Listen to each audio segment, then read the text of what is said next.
Hey everybody, welcome back to the channel. I'm out here this evening, my second day off for the week. Go back to work tomorrow at 6 a.m. to 2, but anyway, I'm going to be doing another video tomorrow, hopefully, or in the day after or something like that. I got a buddy that's a retired Army veteran, or not Army, sorry, retired Navy veteran from Vietnam, and that I've been making friends with, and he's a car guy too. Um, he's got a 1965 Ford Falcon Futura uh, little car. Um, it's got a V8 rear end, C6 or C4, I can't remember. I think it's a C6 automatic transmission shifter on the floor. It's fire engine red, black interior. He's got a built 302 in it. He's going to have me come over and kind of help him. We got what we need to help set the timing and the idle and all that stuff. He's got headers, the whole 9 yards on the engine and stuff. So you're going to get a chance to check that out. But this evening, I should say, we're just it finally stopped raining. It was the first time in about a week we've got some regular light rain. They're predicting severe weather the next couple days, maybe even maybe possibly Wednesday. So I hope we don't get none of that crap. Hopefully it all stays somewhere else, because we don't need any damage to any of our windows on our project vehicles or our daily drivers and stuff. So they're not really predicting tornadoes. They're predicting more of hail and some winds. The hail could be anywhere from golf ball or maybe a little bit bigger. So pray that we don't get any of that stuff here, and for the people in the surrounding area, we'll definitely be saying a prayer or two, because we definitely don't need any more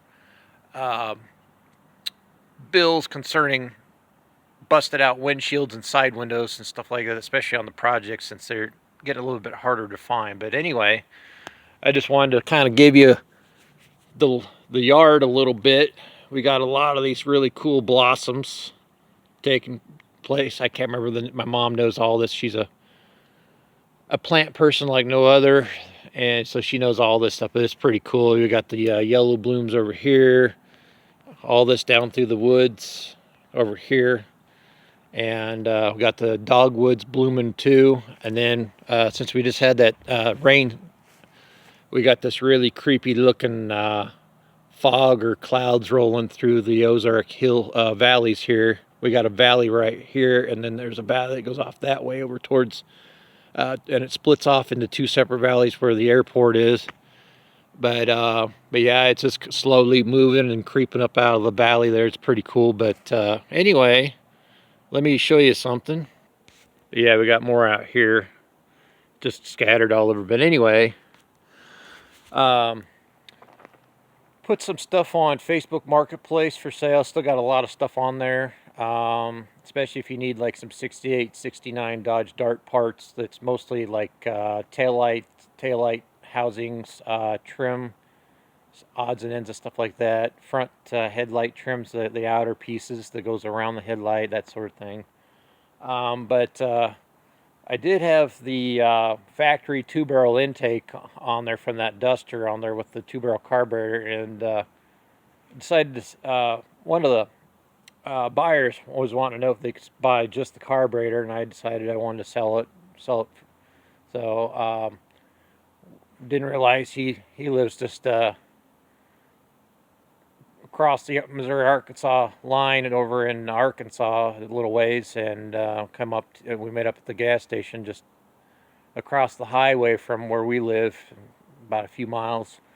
And he bought the carburetor, and we started talking about Mopar stuff. He's a Mopar guy, but I was telling him what I was wanting to try to do on finishing up the D150. I was told him I was looking for a set of headers, and I'd been looking at long tube headers, and then I'd first been looking at short tube headers to kind of match up the since I'm running stock exhaust manifolds, I wanted something short like those in that. But anyway, he messaged me a day or two later saying, hey, I got something for your truck. So we finally got a chance to meet up a day or two later, and he had these for me. He just gave these to me. He said he already had a really nice set of stainless ones that he's using for a project small block, but I'll take these, you know. They're free and they just need a little cleanup, and they'll work on my engine. So no complaints there. Appreciate it, Richard, for doing that for me. And like I said, I know you just wanted to give those to me, but I still feel like I could do something in return, helping you out, you know, help if you're looking for parts or need help with an engine build or just whatever, just let me know. I already told you that, but yeah, thanks for these headers. I haven't decided yet if I'm just going to run the ones the connectors that I can buy through Jags or Summit for these type of ports here. I was just thinking about, I took the measurements. This is 2-inch right here. I think I'm running either 2 1/4 or 2 1/2 inch pipe on my 318. So what I'm probably going to end up doing is cutting this piece off here, since this already has a welded in flange all the way on this side, and is grinding everything off flat.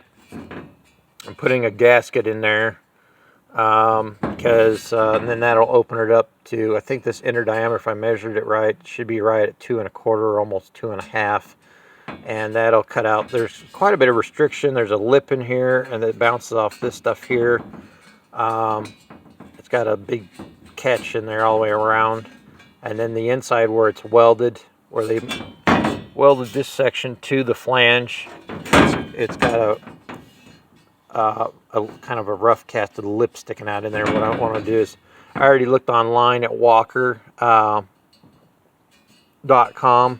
and I went through their list of universal and universal flanges like this, but thicker, like I put on the Slant 6 on this car. And then I looked at the list of the other flanges, and I'm going to be going with the I think it's 3 3/4 here. The hole is for the aftermarket flange, and then it's 2 1/2 inner diameter, something like that. So if you go to use new section of pipe, the new pipe at the muffler shop is about 1/8 of an inch thick. It's not almost sheet metal thin, so it's good quality pipe. And then what I'll do is once I get the flanges, I'll use a good quality gasket and spray them with copper Permatex spray, and then I'll put a little bit of, once that dries, put a little bit of copper Permatex gasket, 700 degree plus sealant on there, and then the flange, I'll make sure the flanges are flat on this side and on the factory or the aftermarket one, and bolt that up and use grade 8 bolts with lock nuts that doesn't have the Teflon in them to keep these tight, and it won't have any leaks. But the pieces from like Jags and Summit that go on here, that's got the flared out end that goes around this partial ball here, they're pretty expensive, and these are like the factory ones on the factory manifolds, but they do tend to leak from time to time, so I just want to avoid leaks, especially running headers. And but yeah, that, and then I'll have to check the ports on this compared to the 318, but these should be 360. These are for like Magnums and 340s and 360s. And if I have to, I might weld up a little bit of a lip here or here, wherever it's a little bit too long, because 273 and 318 ports aren't the same size as the 360 and 340 ports. They're bigger.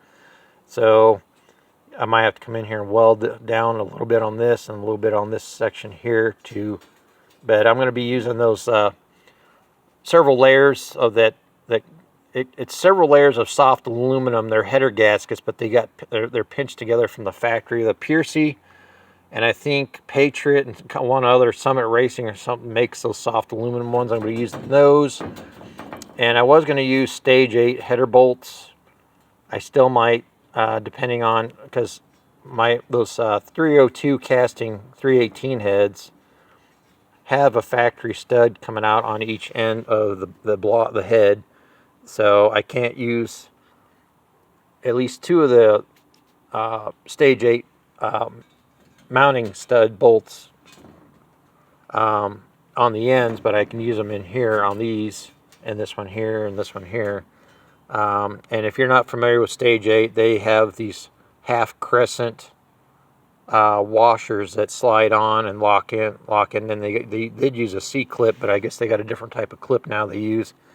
And then the other ones are like a teardrop, and then you just basically the part of the teardrop that goes up to a point, and once you tighten the nut down, or the stud, you slide this teardrop washer on, and then you take the pointed part of the washer and face it towards the pipe. So and then put the locking C-clip in there, and then that way, under vibration and heat, the header bolt can't start to unwind itself. It stays at that locking washer that locks onto, because it looks on the inside of the hole, looks like it's got sprocket teeth, and it locks in on the. But anyway, check them out. Go to Stage 8, check them out. You'll see what I mean. Otherwise, I'll just have to use the same type of lock nut without the nylon in them on the outer studs, and on the inner studs I'll use grade 8 with the anti-rust coating studs, and that way they won't seize up in the threading of the block and stuff like that. So anyway, that's my goal, and I'm going to be sandblasting these really well, and then spraying the crap out of them with that 1200 plus degree Rust-Oleum grill paint. That's the best stuff you can get, because BHT and Dupli color, they all burn off, or they turn to a talcum powder, and then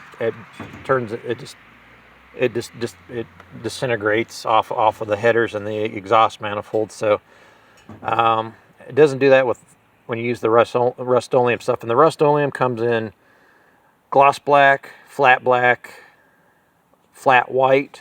and flat aluminum color. So they basically look like they're almost, when you spray them, they almost look like they're painted, or they're stainless steel almost. But I haven't decided whether I want to do the aluminum paint or do a flat black or a gloss black on these. So I think I might. The engine's orange, and I'm doing the thermoquad intake, the aluminum Rust-Oleum high temp paint. So I think I might do a black or flat black or gloss black in the Rust-Oleum. But anyway, that's going on with that. And then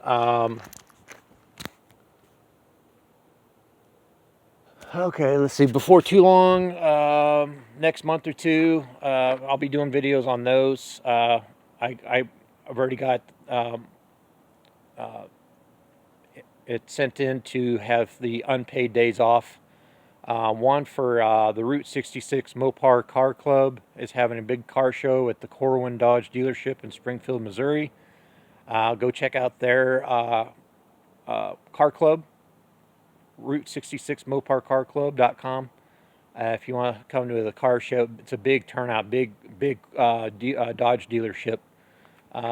So check that out. And then we've got Mocan at the Ashbury Speedway up there by Joplin, between Joplin and Carthage.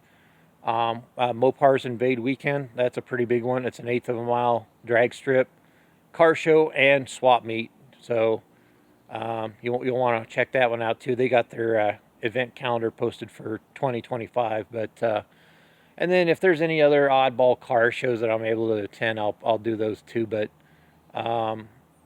But yeah, I'm going to be, like I said in the last video, I'm going to be starting to do slowly, clean that 225 slant 6 up out back, get the heads off of it, start doing all the little mods, getting it stuff cleaned up, painted, new seals, new gaskets, all that crap. And like one thing I wanted to do, and I mentioned in the video before, but if somebody's new that's watching this video, I want to either take a Offenhauser 4-barrel aluminum intake and convert it into, instead of running a 4-barrel, and run two barrels, Carter carburetors, or if I can find a good used, low dollar, I know they're still kind of expensive even used, the Offenhauser dual 1-barrel aluminum intake. I want to modify the base plates to where I can run two Carter 2-barrels on that as well, because they all even have even runners. That Offenhauser single 4-barrel intake for the slant 6 doesn't have. It kind of mimics the factory slant 6 intake. It's got the long runners, medium runners, and short runners. I'd rather have the even runners from the Offenhauser one, or maybe I'll eventually, if I can't find any of them from somebody that private sale, I guess I could save up my money for a few months, and unless we get that $5,000 stimulus check from back that Trump and Elon's talking about, that every taxpayer, as long as you're paying taxes and you're a legal citizen, you'll get a $5,000 check if they make it past the goal that they're setting to clean up the wasteful spending that the government and the Democrats have been doing. But anyway, so if we can all get one of those, that would definitely help me out on a lot of stuff here. And then if I got enough money left over, I'll buy one of them Aussie Speed intakes. I want to do the long runner single plane intake. That way I can put a plate over the open hole and then set it up to where I can drill the hole, have the holes taken out, and run the two 2-barrel carburetors. Because around here, I really don't need for a daily driver, I really don't want a Holley 4-barrel or a really expensive Holley 2-barrel like a 350 CFM. I don't want all that. I want something that I can just go to the salvage yard and pick up 2 cores, rebuild cheap, put on there for a backup engine. Or I'm even thinking about building a rat rod, a real low budget rat rod, and I think a slant 6 would look great in one with the whole top cut off, where it's just the cockpit there, where they open kind of like a T-bucket in a way. But anyway, it's starting to get dark, and I got to go in because I got to start dinner. But anyway, till next time.